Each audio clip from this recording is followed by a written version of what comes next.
Voici la dernière vidéo pour vous aider au niveau des cours et de l'exercice de traction. Le cours sur la traction en construction métallique notamment, et au niveau des deux exercices. Donc le dernier, c'était le dimensionnement d'une cornière de contreventement. Donc vous aviez deux questions A et B qui sont des révisions donc à faire et à chercher librement, c'est-à-dire au moment où vous le voudrez. Par contre, après, je vous avais demandé surtout de traiter l'étude en traction à partir du cours. Donc, on vous donne le résultat des questions précédentes. NU égale l'effort normal à l'ELU et 562,5 kN. Et on vous demande de déterminer l'air minimal nécessaire, d'après le formulaire du cours. Le formulaire du cours, sigma, et sigma, elle est là, égale N sur A. Et on va limiter cette contrainte à la limite élastique. On refait un peu le même problème avec la même donnée, hein, NED qui est l'effort agissant pour le recode. Donc à lire le formulaire page 29 et 30, on a NU qui égale 562,5 kN. On va recommencer à faire, et là on vous demande, il y a deux notions, il y a la section brute et la section nette. On vous demande de déterminer la section brute et la section nette. Parce qu'on va faire une liaison ici. Voilà. Donc pour vous aider, j'ai fait un petit document où j'ai enlevé les questions, qui va vous permettre d'avoir un peu la trame. La première chose, donc pour la question C, c'est à l'ELU, donc on le sait, on a NU qui est donné, et la contrainte doit être plus petite que la limite élastique qui est notée petit f y. C'est en minuscule, hein, c'est pas un grand F, les grands F sont pour les forces petites. Voilà. Après, question D, déterminer la section brute en appliquant la formule qui est page 29-30, vous l'avez ici, NR. Donc il y a d'autres indices, mais l'important c'est le R pour résistant, l'effort normal à résistant, qui est égal à A FY sur gamma M0. Donc vous remplacez les valeurs et vous en déterminez A. On applique la section nette, on a NR, l'effort normal à résistant, qui est A, mais cette fois l'air net, que l'on cherche, fois FY, c'est mal écrit mais c'est aussi FY, divisé par gamma M0, on en déduit un net. Alors paradoxalement, en fait, cette question, elle peut vous paraître bizarre, mais c'est 3 fois la même réponse, vous allez vous rendre compte qu'on a le même résultat, que ce soit par le cours ou par le formulaire. D'accord? Voilà. Et donc, c'est la preuve que finalement c'est la même chose et que tout est lié.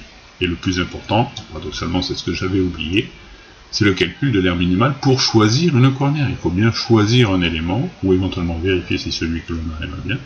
Donc, c'est la question la plus importante. Et donc, à partir de l'air net que j'ai trouvé ici, je dois choisir une cornière, sachant qu'elle est fixée par des boulons. D'accord? Au niveau du TD, on voit bien ici, les boulons ont entamé la résistance, puisqu'on a réduit l'air de résistance de la cornière. C'est à peu près la même chose ici. Hein. D'accord? L'effort normal, il est identique au milieu et sur les extrémités. Et donc, le point faible, finalement, c'est là où on a fait un trou. Donc, je rappelle, ces trous sont de diamètre 10. On a mis 3 boulons précontraintes qui sont alignés. Et on va déterminer, il faut qu'on a l'air section nette, l'air qu'il me faut pour la cornière, avant les trous, pour la choisir dans le tableau. Tableau qui est fourni ici. Donc on s'est limité avec des cornières de 10 mm. C'est pour simplifier les calculs qu'on a choisi 10, parce qu'il faut toujours faire quelques choix, que vers ce qui va aller.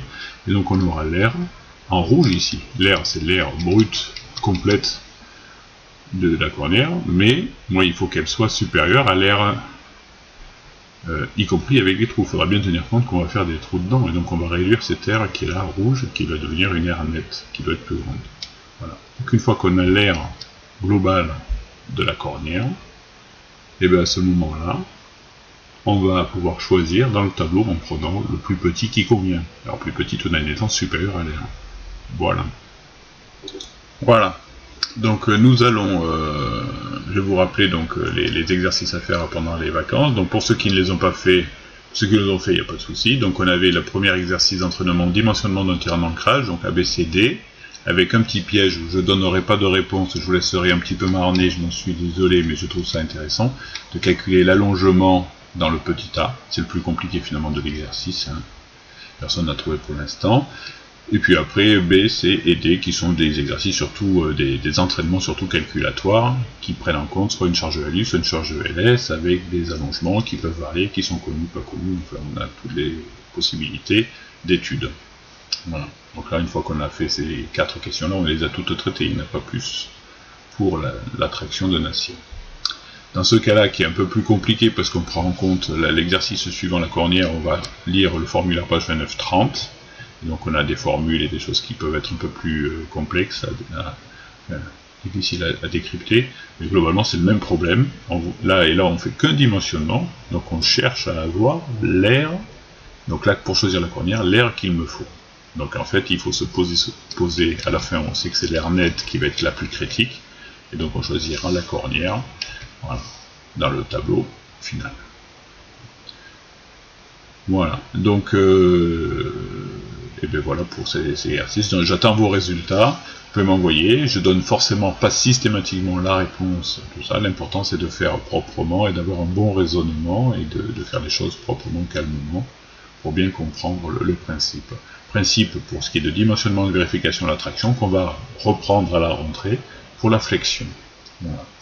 Je vais sûrement mettre en ligne les vidéos des cours suivants pour la rentrée, si vous voulez les regarder par anticipation, éventuellement chercher quelques exercices, il n'y a pas de souci, vous les aurez, parce qu'il y en a qui ont quand même du temps à tuer, hein, on n'a des fois pas grand chose à faire pendant ce confinement, donc je vous laisserai libre d'avancer sur les cours suivants qui sont la flexion. Je vais les mettre dans la playlist pour votre classe, et donc après l'attraction, c'est le dimensionnement, la vérification en flexion, donc avec un cours de flexion un peu similaire, et des exercices d'entraînement par rapport aux notions qui peuvent être abordées. Voilà, je vous souhaite à tous de bonnes vacances de printemps.